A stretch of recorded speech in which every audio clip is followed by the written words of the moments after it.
నేను పివి గిరిధర్ న్యాయవాదిని మాట్లాడుతున్నాను. ఈరోజు సమాజంలో ఒక పెద్ద ప్రమాదకరమైనటువంటి పరిస్థితి ఎదుర్కొంది.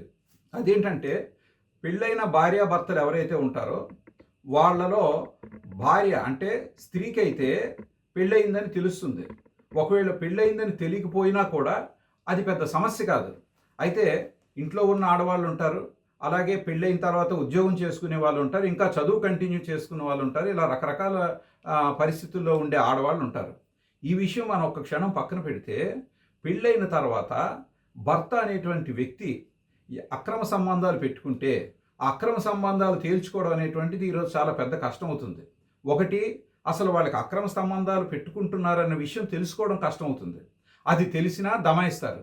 ఒకవేళ కాదన్నా మగవాళ్ళు కాబట్టి వాళ్ళకి ఇంకో నలుగురు సపోర్ట్ వస్తారు. ఉంటే సంబంధాలు ఏముంటాయి, పోనీ వాడు నలుగురితో తిరిగితే తప్పేంటి, మగాళ్ళకి అది అలా అలవాటే. లేకపోతే ఏమండి, ఒక్క విషయం గుర్తుపెట్టుకోండి, క్యారెక్టర్ అనేటువంటిది ఆడవాళ్ళకి ఎంత ముఖ్యమో మగవాడికి కూడా అంతే ముఖ్యం.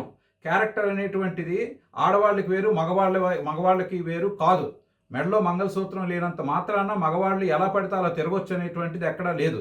అందువలన ఇక్కడ గమనించాల్సిన విషయం ఏంటంటే అలాంటి అక్రమ సంబంధాలు బయటపడడానికి చాలా సమయం పడుతున్నది. ఈ లోపునే ఆ అక్రమ సంబంధాల్లో ఇద్దరు ఇష్టపడి ఉండే వాళ్ళు ఉంటారు, లేకపోతే ఏదైనా అవసరాలకు లోబడిన ఆడవాళ్ళు ఉంటారు. ఎటుపక్క చూసినా సక్రమ సంబంధంలోనే ఆడవాళ్ళకే నష్టం, అక్రమ సంబంధంలోనే ఆడవాళ్ళకే నష్టం. కాకపోతే వాళ్ళు ట్రాప్లో పడి ఈ అక్రమ సంబంధం పెట్టుకునే వాళ్ళు కోరుండి ఎవరు పెళ్ళైన భర్తని అక్రమ సంబంధం పెట్టుకోవాలని వాళ్ళు లాగేసుకోవాలని నన్ను అనుకోరండి. ఏదో కారణాలు ఉంటాయి. మరి అలాంటి కారణాలు ఉన్నప్పుడు ఒకవేళ అక్రమ సంబంధం పెట్టుకున్న ఆవిడకైనా సరే ఆవిడికి కష్టమే కదండి. ఈరోజు ఆవిడికి భరణం రాదు. ఆవిడ పిల్లలకి ఏమైనా కావాలి, లేకపోతే ఇతని వల్ల కలిగిన పిల్లలు కానీ ఆవిడికి వేరే వాళ్ళు కలిగిన పిల్లలు కానీ ఎవరికైనా సరే వాటికి సెటిల్మెంట్ చేయడానికి చట్టంలోని సరైన అవకాశాలు, సరైన సెక్షన్స్ లేవు. ఒకవేళ అలాగ ఏమైనా ఉన్నా కూడా చట్టం ద్వారా అంత వేగంగా అంత త్వరగా వాళ్ళకి ఏదైనా రిలీఫ్ దొరకడం అనేటువంటి చాలా కష్టం. పెళ్ళైన భార్యాభర్తలు వాళ్ళ ఫ్యామిలీ విషయమయ్యి ఓ ఫ్యామిలీ కోర్టుకో, మహిళా కోర్టుకో, పోలీస్ స్టేషన్కో వెళ్తేనే అవి సంవత్సరాల సమయం తీసుకుంటాయి. ఎందుకంటే ఇవి రాత్రి నిర్ణయించే విషయాలు కాదు కాబట్టి. న్యాయం జరగాలంటే చట్టం ప్రకారం కోర్టులకి సమయం ఉంటుంది. ఆ సమయాన్ని మనం తక్కువ చేయలేం. ఆ సమయాన్ని తక్కువ చేయడానికి ప్రయత్నం చేస్తే అక్కడ న్యాయం జరిగే అవకాశం, అంటే జస్టిస్ అనేటువంటిది సర్వ్ అవ్వకపోవచ్చు. అందువల్ల ఈరోజు పెళ్ళైన తర్వాత భర్తలు ఏదో కారణం చూపించి అక్రమ సంబంధాలు పెట్టుకొని, రకరకాల అబద్ధాలతోని వేరే అక్రమ సంబంధాలు పెట్టుకొని, వీటిలన్నిటి వలన ఏం జరుగుతుంది అని అంటే, ముఖ్యంగా మనం ఇందులో పాయింట్అవుట్ చేయాల్సిన విషయం ఏంటంటే అలాంటి అక్రమ సంబంధాల విషయంలో అవి బయటపడడం చాలా కష్టం. ఒకవేళ బయటపడితే వాటిని నిలదీయగలిగే శక్తి ఎవరికి ఉండటం లేదు. ఒకవేళ అంతవరకు వచ్చి గొడవ అయితే అది విడాకులకు దారితీస్తున్నది. ఇంకా ముదిరిపోతే ఇటుకటికి కాకుండా ఒక పెద్ద ఘోరం జరుగుతున్నది ఏమిటంటే, ఇవి చాలా వరకు రిపోర్ట్ అవ్వట్లేదు పోలీస్ స్టేషన్స్లోని కానీ, ఇన్స్టిట్యూషన్స్లో కానీ, కోర్టులో కానీ. ఒకవేళ రిపోర్ట్ అయితే పోలీసులు కేసులు నమోదు చేయటం లేదు. అలాగే కంప్లైనెంట్ అంటే ఒక స్త్రీ పోలీస్ స్టేషన్ చుట్టూ ఎంతకాలం తిరుగుతారండి? దానికి ఫెసిలిటీ ఉంది కదా, చట్టంలో కొన్ని విషయాలు చెప్తున్నారు కదా. ఆడవాళ్ళ విషయంలో సున్నితంగా ఎలా ఉండాలి, ఆడవాళ్ళు అంటే ఒక స్త్రీ భర్త ద్వారా మోసపోతే ఎలా ప్రవర్తించాలనేటువంటి దానికి కొన్ని చట్టాలు ఉన్నాయి కదండి. మరి అవన్నీ ఉన్నప్పుడు పోలీస్ స్టేషన్కి వెళ్తే రిజిస్టర్ అయిన కేసులు తక్కువ. ఎందుకు?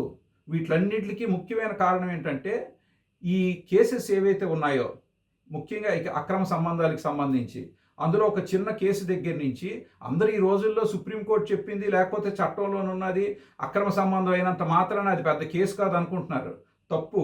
అందులో చెప్పే అబద్ధాలు ఏవైతే ఉంటాయో, అందులో చెప్పేటువంటి మగవాళ్ళు చెప్పేటువంటి అంటే అక్రమ సంబంధం కోసం వాళ్ళు క్రియేట్ చేసేటువంటి ఒక సిచ్యువేషన్ కానీ, ఒక మాట కానీ, ఒక అబద్ధం కానీ, ఒక యాక్ట్, అంటే ఉదాహరణకి ఓ గుళ్ళో తీసుకెళ్ళి పెళ్లి చేసేసుకొని మన ఇద్దరికి పెళ్ళి అయిపోయిందని చెప్పేసి ఆ రకంగా కాపురం కంటిన్యూ చేసేసే వాళ్ళు ఉంటారు. అది కాపురం అని అనరు, దాన్ని అక్రమ సంబంధం అని అంటారు. కానీ ఆ విషయం అమ్మాయికి తెలుసా? తెలీదు. చాలా విషయాలు అమ్మాయిలకు తెలీదు.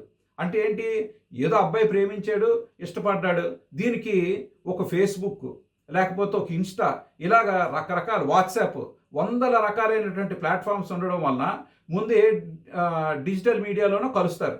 ఆ కలిసిన దగ్గర నుంచి ఫ్రెండ్షిప్ పెరుగుతుంది. ఫ్రెండ్షిప్ పెరిగిన దగ్గర నుంచి ఏం చేస్తారు, ఇంకా పర్సనల్గా కలవడం మొదలు పెడతారు. ఇంక ఈ మగవాళ్ళు పెళ్ళైన భర్తలు వాళ్ళకి ఎక్కడ లేని కష్టాలు వాళ్ళకి చెప్పుకుంటారు. అసలు మొట్టమొదటి ఆడవాళ్ళకి నేను చెప్పేది ఏంటంటే, కష్టాలు చెప్పుకునే మగవాడిని, కన్నీళ్ళు పెట్టే మగవాడిని నమ్మకండి. కష్టాలు ఉన్నవాడు కష్టాలు తీర్చుకుంటాడు కానీ నలుగురి దగ్గర కష్టాలు చెప్పుకొని సంబంధం లేని ఆడవాళ్ళ దగ్గర కూర్చొని ఏడ్చుకొని కూర్చోడండి. అందువల్ల నేను చెప్తుంది ఏంటంటే, అందరూ కూడా అప్రమత్తంగా ఉండాలి, పెళ్ళైన వాళ్ళు అవ్వని వాళ్ళు కూడా. కానీ ఇక్కడ ముఖ్యంగా రిలీఫ్ కావాల్సింది పెళ్ళైన వాళ్ళకి. ఎందుకు? పెళ్ళైన తర్వాత భార్య కొన్ని కట్టుదిట్టాలకి వాళ్ళు మధ్యలో ఉంటారు. అలాగే పిల్లలు ఉంటారు. పిల్లల్ని జాగ్రత్తగా చూసుకోవాలి, పోషించుకోవాలి. ఒకవేళ ఇన్కమ్ లేని ఆడవాళ్ళకైతే భర్త రేపు పొద్దున్న వదిలేస్తే పరిస్థితి ఏంటి?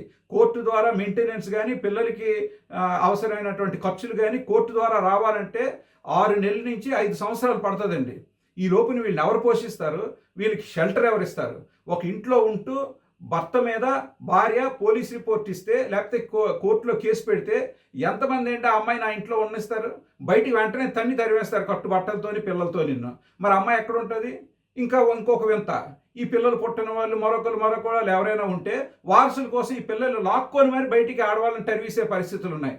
మరి ఇలాంటి అత్యంత ఘోరమైన పరిస్థితులు ఈ ప్రపంచంలోని, ముఖ్యంగా మన రాష్ట్రంలోని, మన భారతదేశంలోని మన చట్టాల కింద దీన్ని జరుగుతున్నప్పుడు అసలు కాన్స్టిట్యూషన్ ఎక్కడున్నట్టు? కాన్స్టిట్యూషన్ అసలు అమలు జరుగుతుందా లేదా ఆడవాళ్ళ విషయంలోని? అందువల్ల ఏంటంటే పోలీస్ రిపోర్ట్ ఇచ్చిన కేసులు 100% కూడా రిజిస్టర్ అవ్వటం లేదు.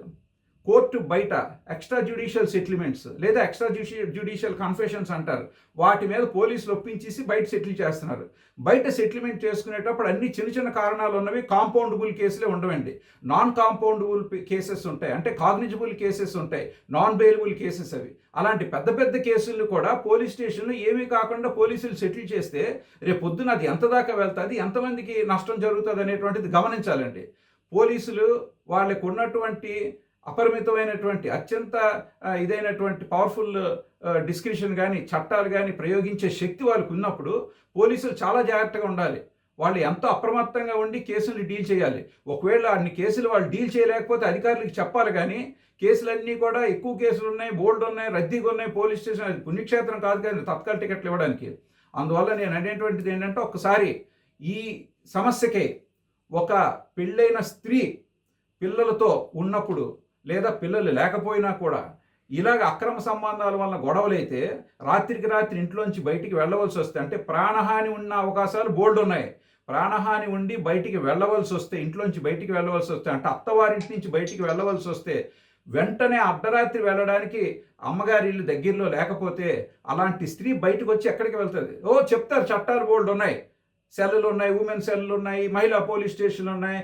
ఈరోజు మహిళా పోలీస్ స్టేషన్లు ఎలాగున్నాయి, అలాగే ఉమెన్స్ సెల్ అనేటువంటివి ఎలాగున్నాయి, ఎక్కడికి వెళ్తే ఎలాంటి షెల్టర్ ఇస్తున్నారు, ఇవ్వట్లేదు, అసలు వాళ్ళని తిరిగి ఇటు నుంచి అటు ఎలా బెదిరిస్తున్నారు, ఎలా తినేస్తున్నారు అన్నదానికి నేను స్వయంగా చూసిన ఒక పెద్ద ఉదాహరణ.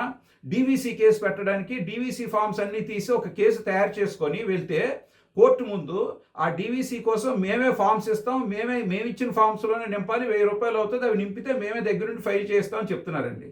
మరి ఇంత ఘోరమైన పరిస్థితి ఉంటే మరి చట్టం పనిచేస్తుందా? న్యాయం ఎలా జరుగుతుంది? కోర్టుకి వెళ్ళడానికే ఇంత కష్టపడితే ఏ లాయర్ దగ్గరికి వెళ్ళాలి, ఎక్కడికి వెళ్ళాలి, ఎవరి ద్వారా వెళ్ళాలి, ఎక్కడ సమాచారం ఉండదు, లీగల్ అవేర్నెస్ ఉండదు. మిగతా దేశాల్లో చిన్న దేశాల్లో కూడా 14-13 ఏళ్ల పిల్లలకి మొత్తం చట్టం అంతా తెలుస్తున్నది. అదే భారతదేశంలో ముసిలైపోయి 90-98 ఒకవేళ అదృష్టం ఉండి 100 ఏళ్ళు బతికినోడికి కూడా ఒక్క ముక్క కూడా చట్టం గురించి తెలియదు. ఏదైనా ప్రాబ్లం వస్తే అది లీగల్ అప్రోచ్ ఎలా ఉండాలి అనేటువంటిది, ఏ కష్టం ఏ ప్రాబ్లం వచ్చినా కూడా అది లీగల్ అయితే ఎవరి దగ్గరికి వెళ్ళాలి? ఇంటి ముందు పక్కింటి వాడు చెత్త పడేస్తే అది లీగలే, కానీ అది లీగల్ ఇష్యూ అనేటువంటిది మనకు తెలియదు. ఒకవేళ తెలిస్తే ఎవరి దగ్గరికి వెళ్ళాలో తెలియదు. ఒకవేళ తెలిసి వెళ్తే అక్కడ ముందు జేబులోంచి ఒక 500 నోటో 2000 3000 డబ్బులు తీస్తే కానీ అక్కడ ఎవరు సమాచారం ఎవరు కేసులు పెట్టలేము. అడ్వకేట్స్ యాక్ట్ ప్రకారం న్యాయవాదులు ఎవరు కూడా వాళ్ళు ప్రాక్టీస్ ఏంటి, వాళ్ళ ఏరియా ఆఫ్ ప్రాక్టీస్ ఏంటి, వాళ్ళు ఏం చేస్తారనేటువంటిది డాక్టర్స్ లాగా, ఇంజనీర్స్ లాగా, మిగతా వాళ్ళలాగా చెప్పుకునే అవకాశం లేదు. అందువలన ఏ లాయర్ దగ్గరికి వెళ్తే ఏ రకమైనటువంటి కేసు కోసం ఏ న్యాయవాది దగ్గరికి వెళ్ళాలనేటువంటిది కూడా ఎవరికీ తెలిసే అవకాశం లేదు. అలాంటప్పుడు ఈరోజు నా సూచన ఏంటంటే, ఇలాంటి అత్యవసర పరిస్థితుల్లో ఏదో ఒక అంబులెన్స్ లాగో, లేకపోతే ఒక 100 పోలీస్ విషయంలో 100 లాగో, ఇలాంటి విషయాల్లో కూడా ఒక అర్ధరాత్రి ఒక స్త్రీ ఏదైనా కష్టంలోనుంటే మామూలుగా ఆడవాళ్ళలో ఆడపిల్లల సంగతి నేను మాట్లాడటం లేదండి. ఇక్కడ మనం గమనించుకోవాల్సింది పెళ్ళయినటువంటి స్త్రీ పిల్లలతో నుండి కానీ ఒంటరిగా కానీ ఉండి అర్ధరాత్రి ఇంట్లోంచి గెంటి వేయబడితే లేకపోతే వాళ్ళని బెదిరిస్తే వాళ్ళకి ప్రాణహాని ఉంటే అలాంటి ఆడవాళ్ళు బయటికి రాగానే వెళ్ళడానికి పోలీస్ స్టేషన్లు కుదరవు. పోలీస్ స్టేషన్లు ఎంత చెప్పినా ఫ్రెండ్లీగా ఉండవు. అందువలన వాళ్ళు అప్రోచ్ అవ్వడానికి ఈరోజు లీగల్ సర్వీస్ అథారిటీ ఉన్నప్పటికీ కూడా అక్కడ కూడా అప్రోచ్ అయ్యే పరిస్థితులు ఎక్కడ లేవు.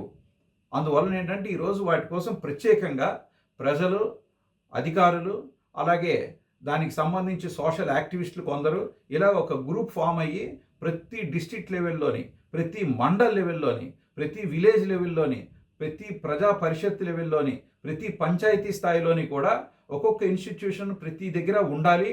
సో ఏ రోజైనా సరే, ఏ రాత్రి అయినా సరే కష్టం వచ్చింది అని అంటే, అది ప్రాణాల మీదకి వచ్చినా ఏదైనా ప్రమాదకరమైన విషయమైనా కూడా ఎమర్జెన్సీ ఉంది అని అంటే వెంటనే ఫోన్ చేయడానికి, వాళ్ళు రావడానికి, లేకపోతే వీళ్ళు అప్రోచ్ అవ్వడానికి అనేటువంటిది ఒక ప్రత్యేకమైన మెకానిజం ఏర్పాటు చేయాలి. దానికి ఒక చట్టం కావాలి.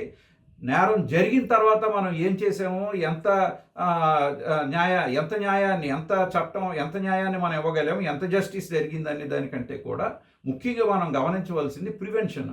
అసలు నేరం జరగకుండా, ఒక ఘోరం జరగకుండా ఎలా కాపాడగలం అనేటువంటిది ఒక మెకానిజం కావాలి. ఆ మెకానిజం కోసం ఒక చట్టమైనా చేయాలి, లేకపోతే ఉన్న చట్టాల్లో ఏదైనా అమెండ్మెంట్ చేసి మార్పు అయినా చేయాలని చెప్పి, అలాగే దీనికి రౌండ్ టేబుల్ సమావేశానికి పెద్దవాళ్ళందరినీ పిలుస్తాం. వచ్చి అందరూ ఈ సమావేశంలో వాళ్ళ తాలూకా ఒపీనియన్స్ చెప్పి, వాళ్ళ ఉద్దేశాలు చెప్పి, అందరూ కలిపి ఈ విషయాన్ని ప్రభుత్వం ముందు ఉంచాలని చెప్పి కోరుకుంటూ అందరికీ నమస్కారం.